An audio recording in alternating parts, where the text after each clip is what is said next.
Hey everyone, Laura Cerrano here from Feng Shui Manhattan. Thank you for joining me. Today I wanted to offer some quick tips on how to navigate the dealings of being quarantined and social distancing. So these tips are going to tap into different categories, different areas, such as emotional well-being, spiritual, mental, and physical.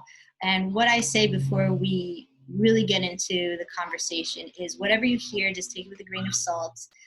A lot of the information, because I don't know your personal background, what's going on in your life, and so that a lot of information is going to be more in the general spectrum. However, it can still be very helpful and beneficial. So anything that you hear that you resonate to, I definitely invite you to just test it, try it, experiment with it, because that's the only way you're going to really know if this is something that is going to work for you, just by participating. So with that, let me offer a more overview, a better overview of who I am. So again, my name is Laura Cerrano.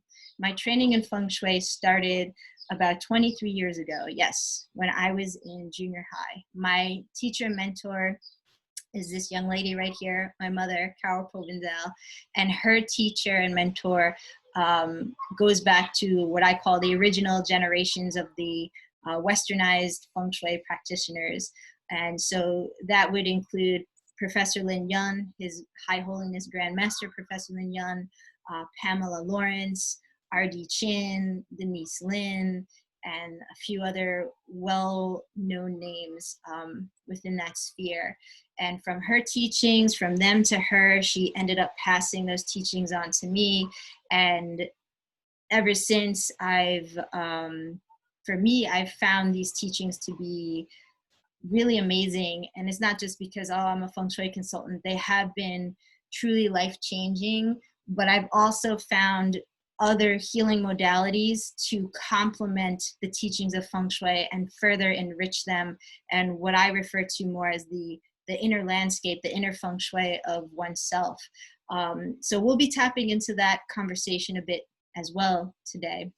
So with that said, the image that you see here is of my mother with the first ever accredited graduating class of certified Feng Shui consultants in all of America, and that happened in 1997. So that's a beautiful honor and legacy to have that within the family and continue that legacy as well.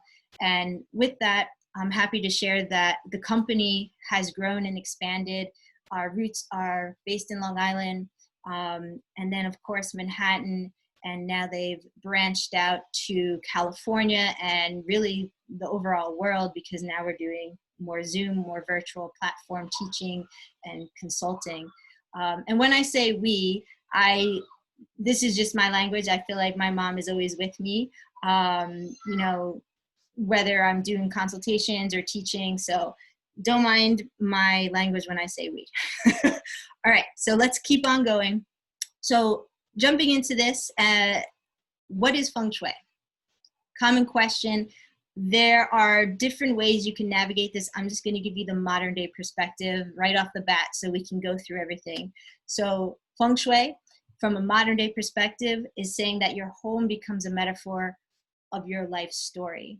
So what I always recommend to anyone who's watching these type of teachings, webinars, in-person classes, what have you, and my clients, I say, as soon as you walk into your home, what is the first impression? What is the first impression visually, emotionally, mentally, spiritually? It hits on all those platforms. And in essence, when we say what is the first impression, it's saying what story is being told. Is it a story that is one that aligns with your intentions, which means your focus, which means what you're choosing to participate? Or is it aligning with a subconscious story that is keeping you stuck, that is keeping you stagnated from reaching your highest potential, you're tapping into your authentic self? So we can go into that deep of a conversation, but in essence, for right now, begin to observe and take mental and visual and emotional inventory, if you will, of what is surrounding you inside your house. But you can also do this as you observe the exterior of the home. Really, you start with the outside and then you work your way in, and at some point you're just constantly going back and forth through these observations, meaning what's happening inside my home, how is it affecting me, how is it influencing me, and then same thing outside. So that's for another day, but just to start it off. And then based on Grandmaster Professor Lin Yun, what he would say is Feng Shui is about developing yourself. So once again, he's going for the internal, while at the same time, we are constantly observing the external. So whatever is happening within yourself, subconsciously, that becomes expressed on the exterior, and whatever on the exterior is happening, such as with what's going on in the news, for example, that could subconsciously influence internally, and then that gets projected externally. So basically what you're saying, what I'm saying is that everything has its cycle. Nothing is separate, okay? So with that, we lead into the first round of tips, meaning Feng Shui tips. Work on your inner Feng Shui landscape. Here are some ways you can do that. Adopt a meditation practice. I know people will hear this a lot. Meditation, meditation, keep going. Okay, there are a few ways you can do meditation.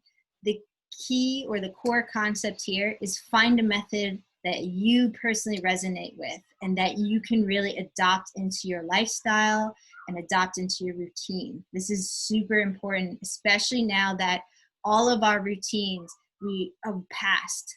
The life has changed. All of our routines have passed, where we wake up, maybe we rush and eat breakfast, or we don't eat breakfast. We get in the car, we go on the train. In this case, I'm talking about New York City. We rush into New York City, get into the building, sit at our desk, and that was the routine. That routine has been completely disrupted. We'll be getting into that a little bit later.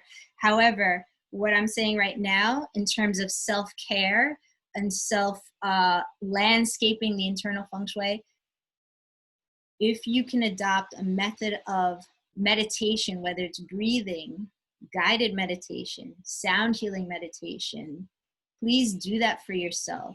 Because it has been proven scientifically over and over again that meditation will reduce stress, anxiety. It literally builds new neurons in your brain. It brings more clarity. It can also help with what they call emotional intelligence, which we're going to get to that a little bit later as well. So meditation is great. Even it can be movement meditation. Any type of meditation that will offer you a moment to rest, rejuvenate. People will use the word pause. Please do it, because it's not only benefiting yourself, you're actually contributing to the benefit of the world collectively, okay? Because if you as an individual are calm and grounded and you can see things clearly and approach them from a more compassionate place, that means there's less chance of being reactive. This is so important, especially if you have family who have moved in or moved back in with you and you're not used to that. There's an adjustment period. So meditation could be one of those tools to assist you in that processing. All right. So I'll leave it at that. For anybody who wants to read more about meditation, I've put a little resource down here. So you can pause the video, you can write it down, look it up, you can just Google it yourself. There's tons of information out there. Moving on, body movement. This is a big one. I, for one, am a gym goer. All gyms have been shut down. The gyms that aren't shut down are the ones that are virtual. So we need to adapt and participate. So with this, I recommend that you figure out or find a method of body movement. For me, I used to be very resistant to yoga. Yes, I admit it, because I was like in that old mind frame, go, go, go. And now I'm like, no, I need time to stretch my body, to build strength, because I don't have the accessibility of a gym anymore. So I have to create it in my own space, meaning my own home. So with that, as many of you may know, and if you don't, yoga is excellent. However, you still want to be careful, know your limitations, make modifications, all that good stuff. But in general, yoga can build strength, flexibility, discipline, routine. Routine's going to come up again, all good stuff. And according to Hopkins medicine, yoga helps with managing stress, mental health, and improves your quality of sleep. So all great things. And for those who are like, I don't want to do yoga, how about dancing? Dancing is a great release. It also brings happiness. And again, you can do your own research on this. So this isn't just making it up, pulling it out of feng shui thin air. This is real facts. So find some type of movement, even just exercising, doing pull-ups, things like that, but something that's more fluid. Tai Chi, Qigong, lots of different ways you can help improve the energy flow. That's really what we're aiming for here. I mean, there's many things, but that's part of more of the feng shui conversation. Moving on, being in nature.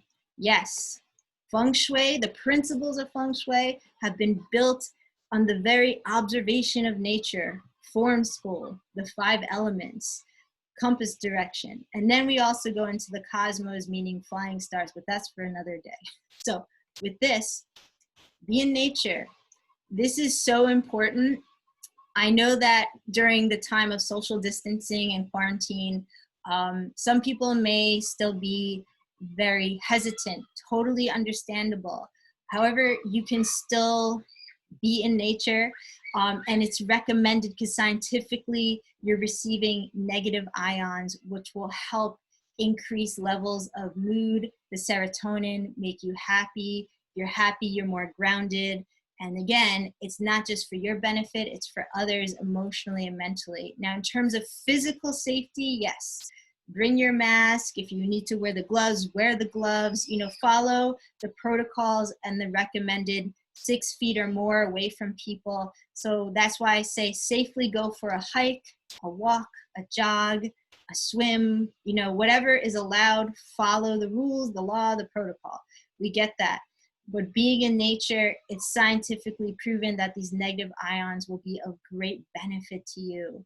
And you need to air yourself out. It is so important.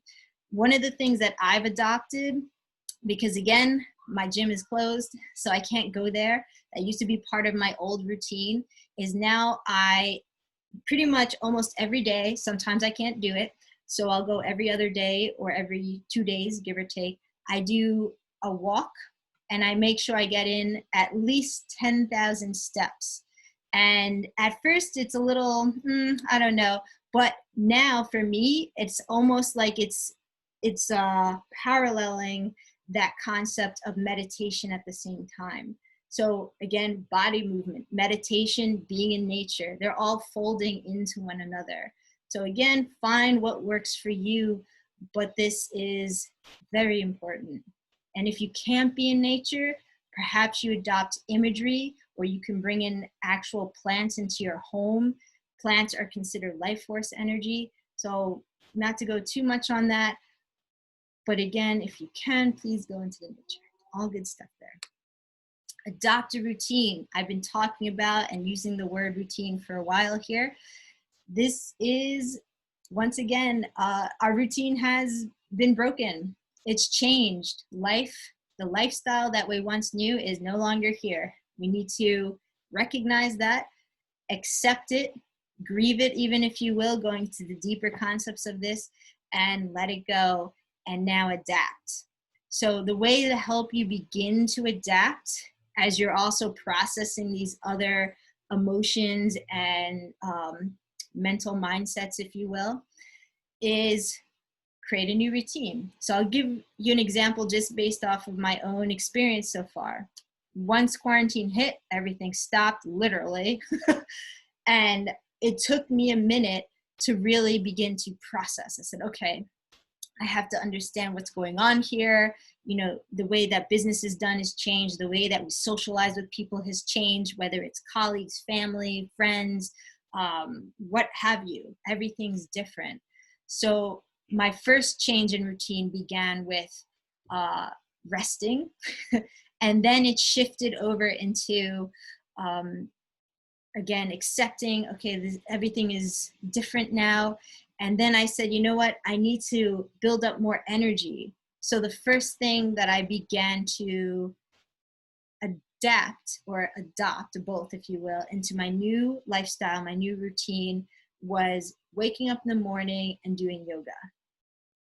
And now it's expanded into waking up in the morning, doing yoga, and or going for my 10,000 step walk. And first it would be around the neighborhood.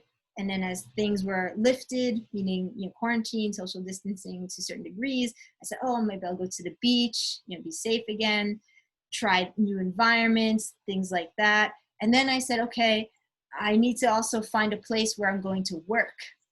My husband is here, so he needs a place, I need a place.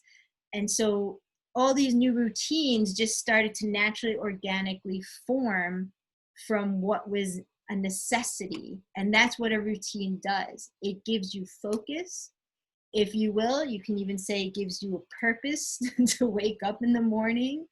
It gives you a way to feel organized, more productive, build stronger relationships, as you can see in the slide. And stronger relationships could essentially relate to yourself.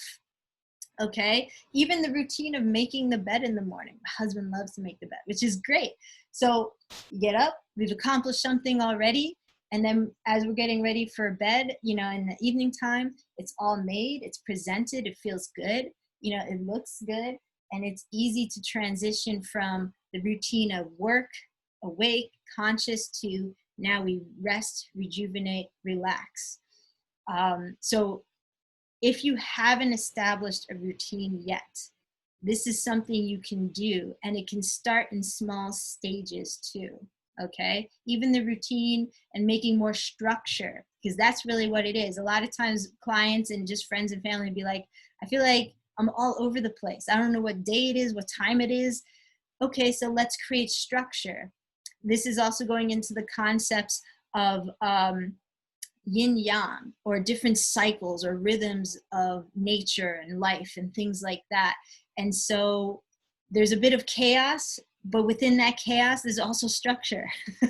Okay, so if you don't have a routine yet, please look into that, experience it. If you don't know where to start, and you have friends or family or other people who you can see they are more grounded, those are the people you want to talk to. In Feng Shui, we call them helpful people. If you need help, extend your hand. Do not be embarrassed about that. A lot of people need help. I'll admit, if I have emotions that I need to process, or, whatever, I have friends I can go to. I have other healers. A healer needs a healer as well. So be honest with yourself at the same time. And this leads us into becoming conscious of your emotional intelligence. So emotional intelligence, in essence, is basically saying that you are becoming more conscious of your state of what it feels like to be responsive to a situation versus reactive. Quick example, a person who is responsive to a situation, they can see both sides of the story. Whether you want to label it as good or label it as bad, they're going to see that silver lining and say, okay, I'm listening to both of you and I'm giving you space to speak. I'm listening to your story. And when I'm grounded too, meaning I'm not reactive, I'm not having to feel defensive, I can respond to you. Or maybe it might be a case where, you know what, it's not even worth engaging in a certain conversation because nothing good will come out of it. So they walk away, they step away, or they take a pause before they say a word. So again, there are different ways you can explain that, but that's just one base scenario. If a person's reactive, you have the complete opposite. Something triggers them emotionally. It could be a word, a conversation, something they see on Twitter or Facebook, YouTube, what have you, and immediately, without thinking, without skipping a beat, they are just fired off. Their eyes are just glazed, or maybe they get triggered in an emotional way where they're crying and they have no control. And right now there's a lot of that, unfortunately, going on. So this is being brought up a second time in these Feng Shui quarantine videos because it is so important. And if you want to research it more, Here's one resource. There are tons of resources out there for emotional intelligence. However, for myself, I find it very much needed that you have a mentor, a teacher, more so a teacher, and even like a group, even if it's done on Zoom, to help you really navigate these worlds. You know, or you can even have what I'll just call it as an emotional intelligence buddy, you know, meaning maybe you have a close friend who's also doing the work on themselves, their inner selves, to recognize, am I being responsive to a situation or am I being reactive? And they can basically be your mirror. And that's some serious stuff. It's good stuff. It's hard work, but it's worth it. And so I underline this word emotional intelligence. Please, if you're not familiar, just begin to investigate, do a little bit of research on your own. And now we move into Feng Shui tips for your actual physical home. Easy tip you can do. As you can see, the light is coming in. Let the outside in. If for some reason you cannot go outside, maybe it's from fear, understandable. Maybe you really can't because you get sick easily. What you could do, potentially, is first thing in the morning, open up your blinds. Pull back the curtains, and if you can, being mindful of allergies, open up your window. And how I see it and how I've experienced it is when we open up the windows, common sense, you get fresh air, you get airflow and movement, which is very feng shui. But the other thing is it's almost like a pressure point that's being released. Hypothetically, let's say you had a conversation and it didn't go all that well, or you were watching, again, Twitter feeds and social media. Stop that. It's going to drive you crazy. But let's say if you did, a way to air things out, literally, metaphorically, energetically, is to open some windows and hold the focus or the intention that I'm airing out anything negative. I'm just releasing, I'm letting it go. So when we talk in Feng Shui, we also talk, by the way, in metaphors and symbolisms. So if you're an artist by nature, it's a little bit easier, but if you're more of a scientific brain person, you're kind of like, what are you talking about, weird woo-woo people? But nonetheless, you can do this tip. Very easy. First thing in the morning, okay? And you're also letting the outside in. If you have beautiful scenery, the sounds of nature can be quite healing. Moving on, what type of artwork is currently supporting your mindset and emotions within your home? We're spending more time in our home, more than ever right now. And who knows what will happen in the future. So with this, I invite you to take a mental and visual inventory of the artwork that is currently being displayed within your home.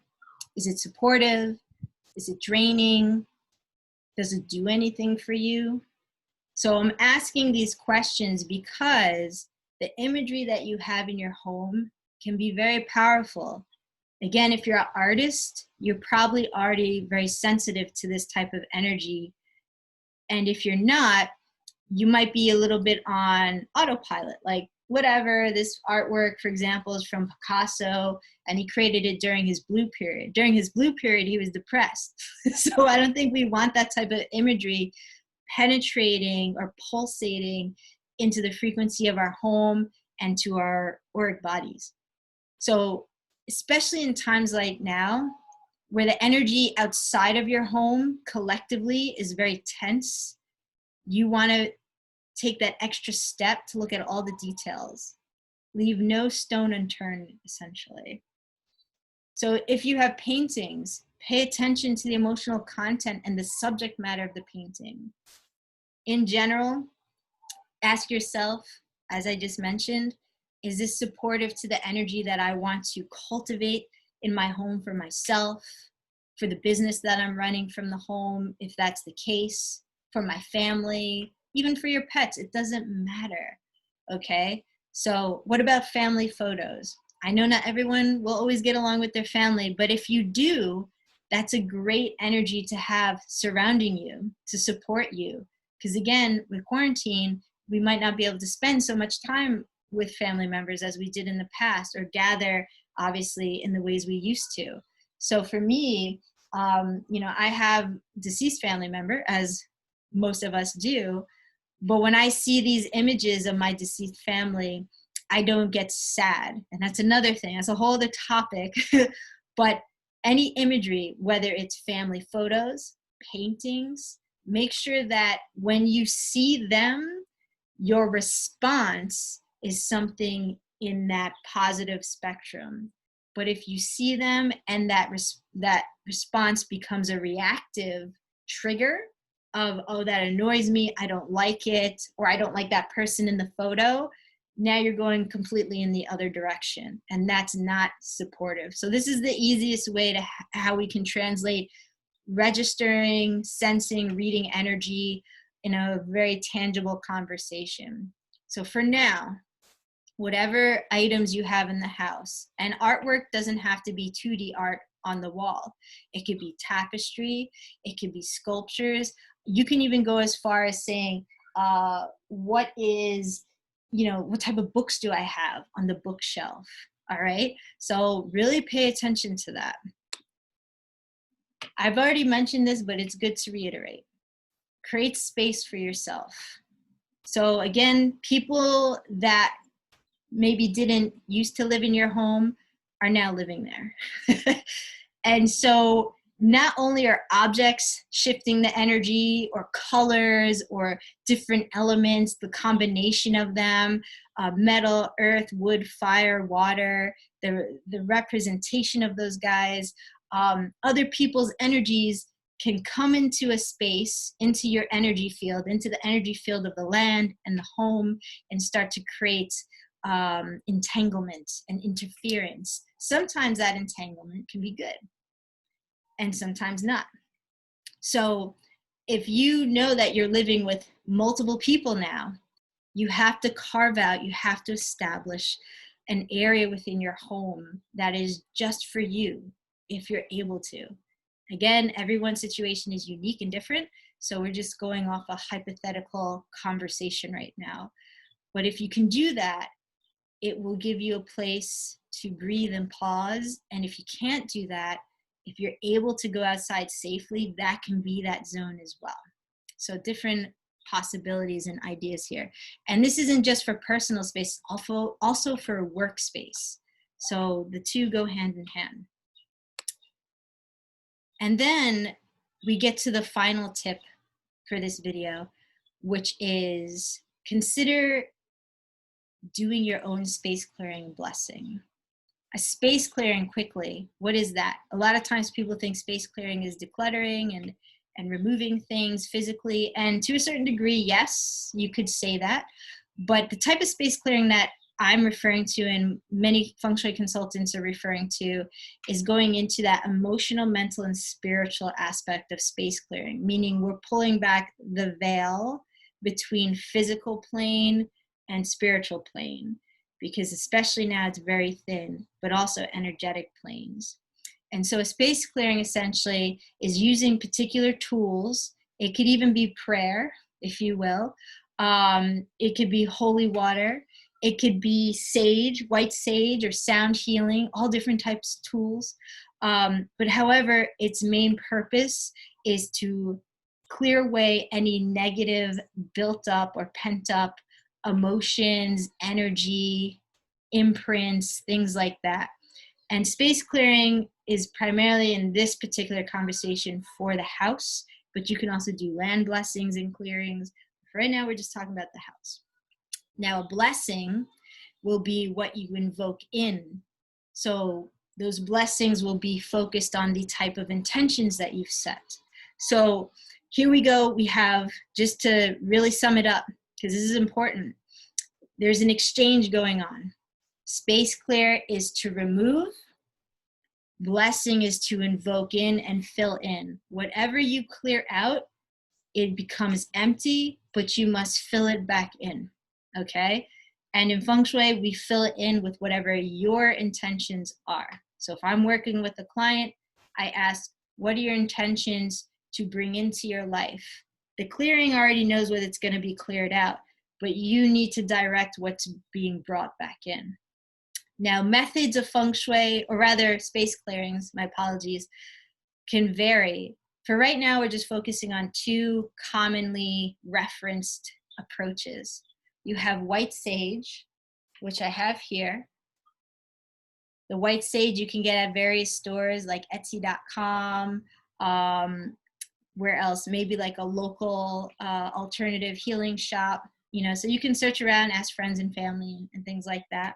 But essentially with white sage, if you are not sensitive to smoke, is a great go-to. Some people don't like it, so that's why we put sound healing on here as well. But essentially with the sage, I'm not going to go through the whole protocol, but what I will say is all you need is some white sage. It can be in a stick or it could be loose. I personally prefer loose. Find something that is fireproof. In this case, I found this beautiful shell just walking on the beach. And when you light it, you want to make sure that you have some windows, basically windows open. Now, common sense, the windows are going to be open because you're allowing the smoke from the sage to filter out, while at the same time, that's part of the exchange. So the smoke will capture anything that's negative, at least this is how I've approached it and been taught, and then it will carry it out from the window. At the same time, sometimes people will say, well, the sage will also carry your prayer requests, your intentions, the blessings to the heavens so that they can deliver them down to the earthly plane and make that exchange. So all different ways in how you can perceive and approach. But the big takeaway here is by you participating in this ritual, you are engaging with the space clearing and saying, I am being very present and focused on what I am removing and letting go. And so as you're doing that simultaneously, you can also be thinking about the intentions of what you're bringing in. So it's all happening at once.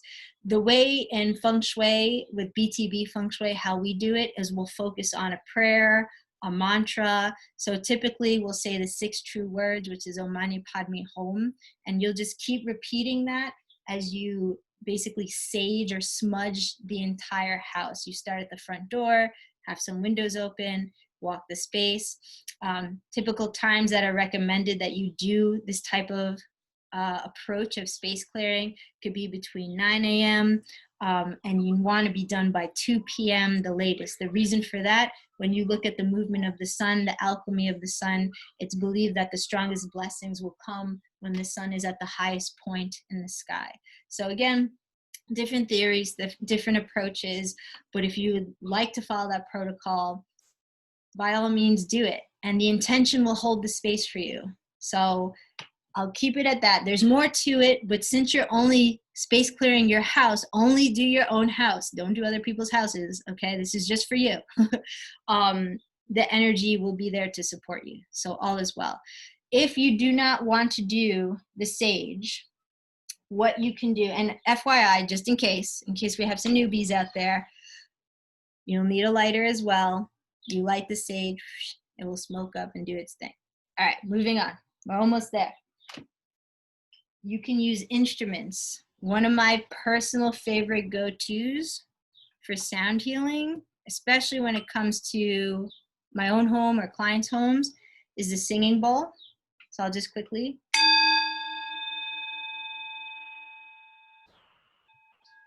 So if you can't do the white sage for whatever reason, play music, and the music that you play, if it's going to have lyrics or words, make sure it's of a more positive, higher frequency or vibration. No cursing, none of that stuff. And then if you don't want to play music, then create music, vibration. Again, what's your intention of removing? When we use singing bowls to remove energy, you can go quicker. So I'll demonstrate.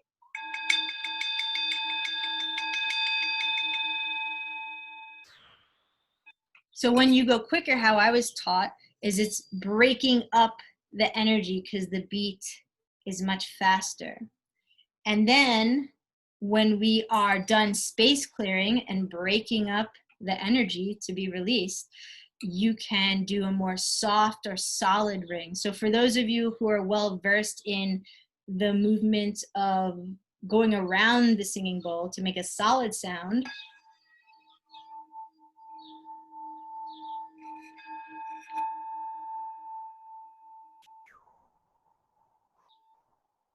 how I envision that is the solid sound is the blessing paired with your focus of intentions for what you are invoking and calling in.